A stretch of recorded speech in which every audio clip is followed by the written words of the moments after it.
इस मूवी की कहानी नोआ नाम की एक लड़की से शुरू होती है, जिसके घर में पार्टी चल रही होती है। पार्टी के बीच एक लड़की नोआ से पूछती है कि निक कहाँ है। इस पर नोआ जवाब देती है कि वह नहीं आ पाया।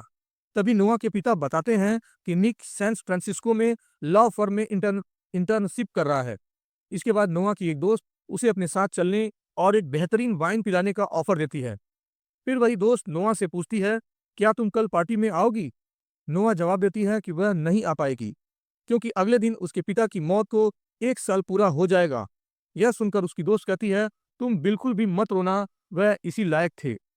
इसके बाद नोआ एक दवाई खा लेती है। तभी उसकी दोस्त कहती है, तुम निक की गैर मौजूदगी का अच्छा फायदा उठा रही हो।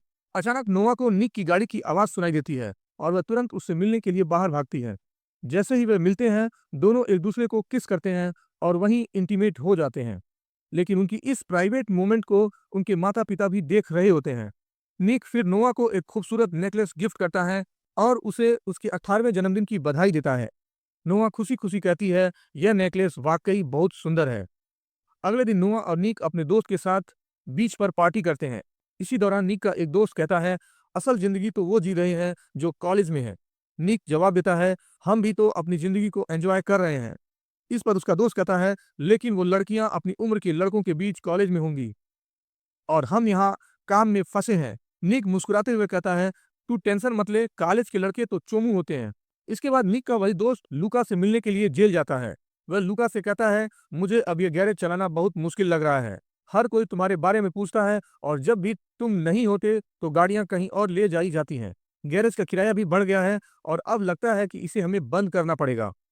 अगले सीन में लूका अपने दोस्त से कहता है, कुछ भी हो जाए गैरेज बंद नहीं होना चाहिए, और फिर वहां से चला जाता है। इसके बाद हम देखते हैं कि निक ने नोआ को एक कार गिफ्ट की है। कार देखकर नोआ बहुत खुश होती है। निक और नोआ उसी कार में घूमने निकलते हैं और इस दौरान निक नोआ से कहता है, हम 1 साल से छुप कर मिल रहे हैं और तुम्हारी माँ ने मार्टिन को भी हमारे पीछे जासूसी के लिए लगाया हुआ है। इसके बाद निक नोआ को एक घर दिखाता है और बताता है, यह घर दादी जी ने मुझे गिफ्ट किया है। मैं सैन फ्रांसिस्को नहीं जा रहा हूँ, यहीं रहकर कोई इंटर्नशिप कर लूंगा। इस पर नोआ परेशान होकर कहती है, मैं अपनी माँ को क्या बताऊंगी, हॉस्टल की जगह कहाँ रहूंगी, और फिर वहां से चली जाती है।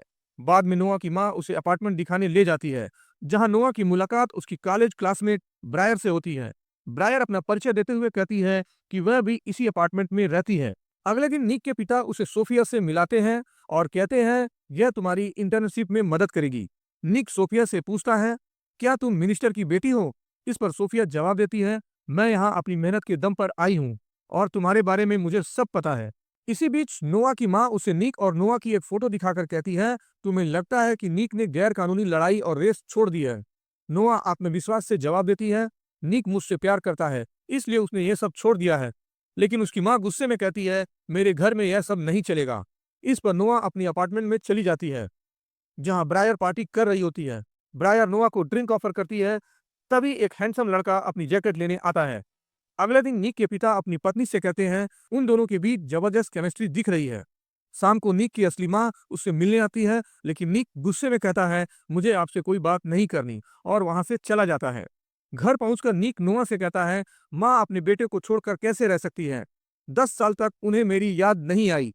क्या किसी को भूल जाना इतना आसान होता है? इस पर नोआ कहती है, बिल्कुल भी नहीं, और निक को किस कर लेती है।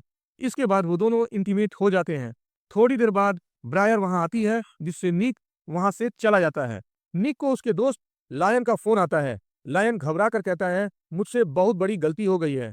निक तुरंत उसके पास जाता है। लायन बताता है, भाई ने बिना खोले यह पैकेज डिलीवर करने को कहा था, लेकिन मैंने खोल दिया है। निक और लायन पैकेज डिलीवर करने के लिए जाते हैं। वहां नोआ भी आ जाती है। पैकेज लेने वाला शख्स कहता है, इसमें 100 ग्राम कम है, मुझे इसके पैसे चाहिए। वे पैसे देने के लिए जा ही रहे होते हैं कि वहां लड़ाई शुरू हो जाती है। तभी पुलिस आकर निक और नोआ को गिरफ्तार कर लेती है। जेल में सोफिया उनकी मदद करती है और दोनों को छुड़वा लेती है। जेल से बाहर आने के बाद नोआ निक को अपने अपार्टमेंट में ले जाती है। वहां वे दोनों एक बार फिर इंटीमेट हो जाते हैं। अगले दिन नोआ के घर निक की मां मिलने आती है और कहती है, क्या तुम जानना चाहती हो कि तुम्हारी माँ और विल कब से साथ हैं? अगर हाँ तो मुझे कॉल करना। नोआ निक के घर पहुंचती है, जहां सोफिया और उसके माता पिता भी मौजूद होते हैं। सोफिया को देखकर नोआ जलन महसूस करती है और उससे ठीक से बात नहीं करती। यह देखकर सभी हैरान हो जाते हैं। बाद में नोआ और निक के बीच बहस हो जाती है। अगले दिन नोआ नीक की माँ से मिलने जाती है। नीक की माँ उसे बताती है, मेरे अफेयर से पहले ही तुम्हारी माँ और विल का रिश्ता चल रहा था। इसके बाद वह नोआ को एक लेटर देती है और कहती है, यह लेटर नीक को दे दो, वह इसे पढ़कर सब समझ जाएगा। नोआ वह लेटर नीक को दे देती है, लेकिन नीक बिना पढ़े ही उसे फाड़ देता है। रात में नोआ नीक से पूछती है, तुमने वो लेटर क्यों फाड़ दिया? नीक जवाब देता है, मुझे वह पढ़ना ही नहीं था। अगले दिन नोआ अपनी माँ से लड़ने लगती है, क्योंकि उसे पता चल जाता है कि नीक को सैन फ्रांसिस्को भेजने के पीछे उसकी माँ का ही हाथ था, ताकि वो दोनों दूर हो जाएं।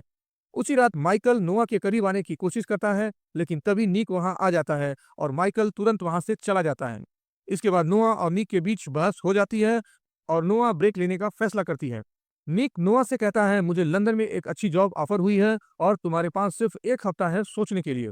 अगले दिन निक का दोस्त उसे रेस में हिस्सा लेने के लिए कहता है और वो दोनों रेस में भाग लेते हैं। रेस में रोनी भी हिस्सा ले रहा है। इसी बीच नोआ और उसकी दोस्त भी रेस में शामिल हो जाती है। रेस शुरू होती है और नोआ और निक मिलकर रोनी को पकड़वाने की योजना बनाते हैं। उनकी योजना काम कर जाती है और वो रोनी को पकड़वा देते हैं। रेस खत्म होने के बाद सभी लोग निक की पार्टी में शामिल होते हैं, जहां निक और सोफिया साथ होते हैं। उसी दौरान लायन और उसकी गर्लफ्रेंड का ब्रेकअप हो जाता है। दूसरी ओर नोआ निक से कहती है, मुझे तुम्हारे और ब्रायर के बारे में सब पता चल गया है। इसके बाद निक की असली माँ पार्टी में आकर निक को बताती है, मैंने तुम्हारे पिता को नहीं छोड़ा था। उनके मेरे छोड़ने से पहले ही तुम्हारे पिता और नोआ की माँ का अफेयर चल रहा था। वह यह भी बताती है, मैगी विल मेरी बेटी है। यह सुनकर निक हैरानी से पूछता है, आपको यहाँ कौन लेकर आया? तब नोआ कहती है, मैं ही इन्हें यहाँ लेकर आई थी। नोआ और निक के बीच बहस बढ़ जाती है और गुस्से में निक पार्टी में लौटकर सोफिया को किस कर लेता है। यह देखकर नोआ कहती है, अब सब कुछ खत्म हो गया। बाद में ब्रायर नोआ से कहती है, सोफिया और निक पहले से ही एक दूसरे के करीब हैं, तुम्हें किसी और लड़के को तलाशना चाहिए। पार्टी के बाद निक का दोस्त उससे कहता है, मैंने तुमसे कहा था कि वो दोनों उड़ जाएंगे और वो उड़ गए। यह सुनकर निक पार्टी में वापस आता है और ब्रायर से नोआ के बारे में पूछता है। वहां ब्रायर निक को बताती है, तुम मुझे एक्सीडेंट के बाद अकेला छोड़कर चले गए थे। तुम्हारी फैमिली ने मेरे बच्चों को मुझसे छीन लिया और कहा कि एक्सीडेंट में बच्चा खत्म हो गया। यह सुनकर निक चौंक जाता है और कहता है, मुझे नहीं पता था कि तुम प्रेग्नेंट थी। ब्रायर जवाब देती है, मैं अपना बदला लेकर रहूंगी। फिर वह निक को बताती है कि नोआ अपने अपार्टमेंट में गई है। निक नोआ को ढूंढने उसके अपार्टमेंट में पहुंचता है, लेकिन वहां नोआ नहीं मिलती। असल में नोआ माइकल के घर चली गई थी। उसी दौरान नोआ के फोन पर निक का मैसेज आता है, आई एम सॉरी। यह मैसेज माइकल देख लेता है और गुस्से में फोन बंद कर देता है। इसके बाद माइकल और नोआ के बीच नजदीकियां बढ़ जाती हैं और वे इंटीमेट हो जाते हैं। जब नोआ अपने घर लौट रही होती है, तो वह देखती है कि नीक उसके घर के बाहर बैठा हुआ है, लेकिन बिना कुछ कहे वह सीधे अपने घर के अंदर चली जाती है। अगले सीन में नोआ अपने पिता की कब्र पर जाती है।